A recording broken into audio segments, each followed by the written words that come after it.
What's up, y'all? Know what it is? That's right, it's another Brother Day. Welcome to Mining and Prospecting 101. Today, I'm going to show you how to classify and stratify.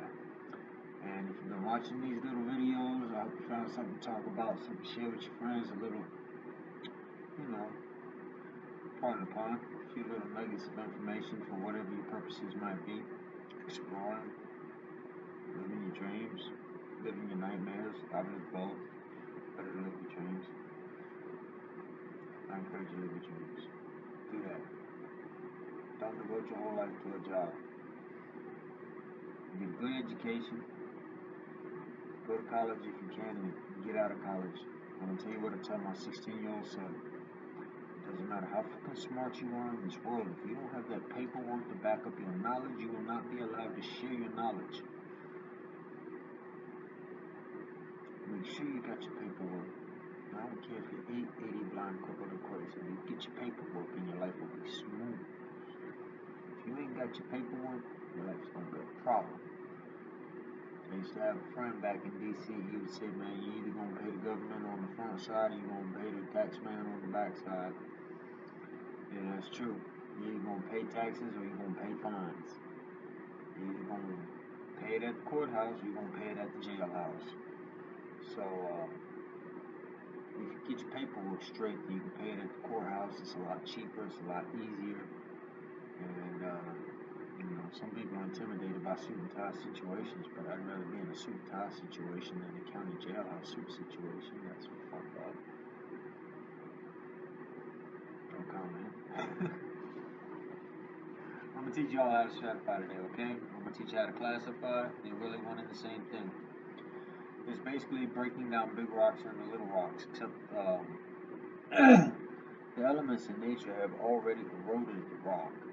Out here in New Mexico, you can look at the geology, but it's a really interesting geological structure out here along the Rio Basin.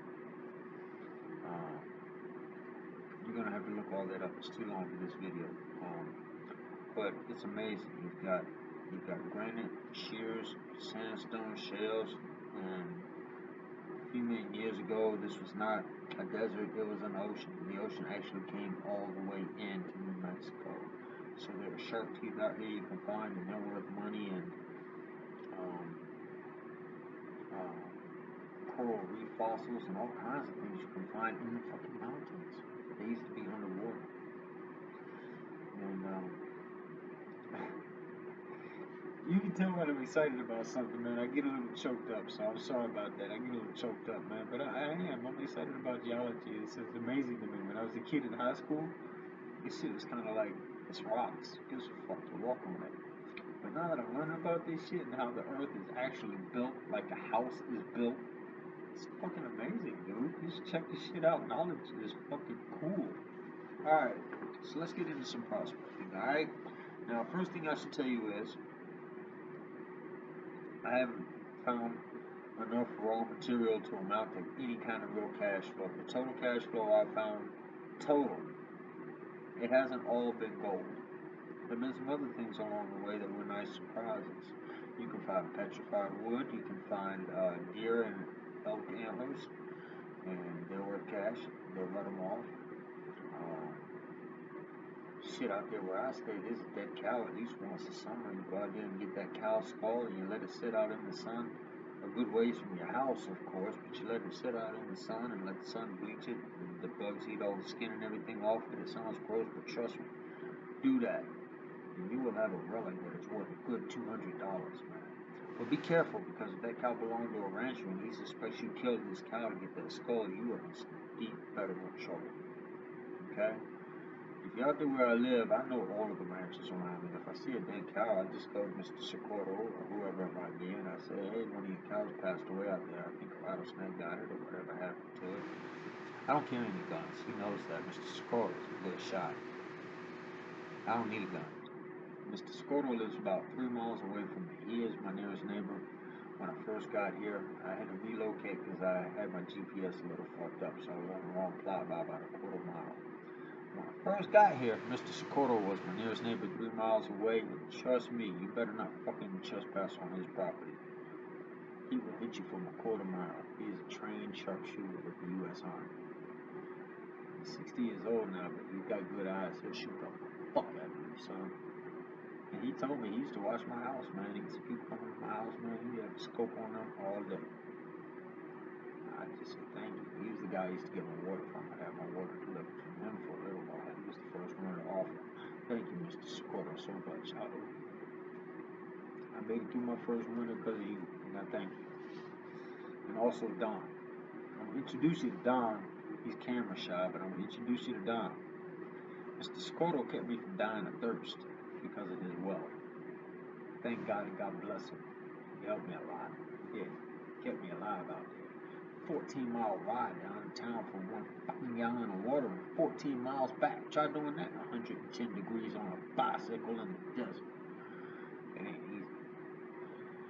And Don is my boom coon. That's my homeboy right there for real.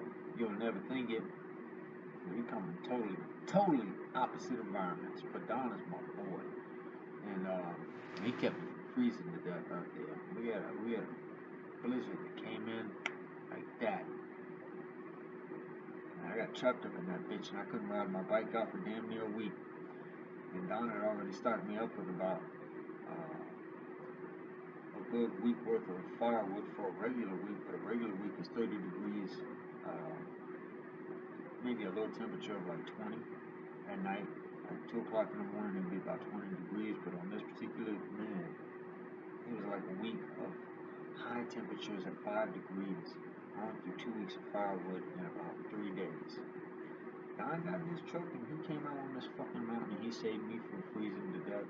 That's no lie. Don, I owe you my life. I'll never forget you for that. I mean that. I'm a boy and I got you. If you ever need me, I got it. It's yours. No questions. You're a dickhead on the prospect, you know, Don, because you said you was going to take me riding around and do some things. You always got a reason why you can't fucking give me a ride to go get some shit. But it's alright. I'm going to get a car and I'm going to take your ass fucking prospect. I'm going to South or something. Alright.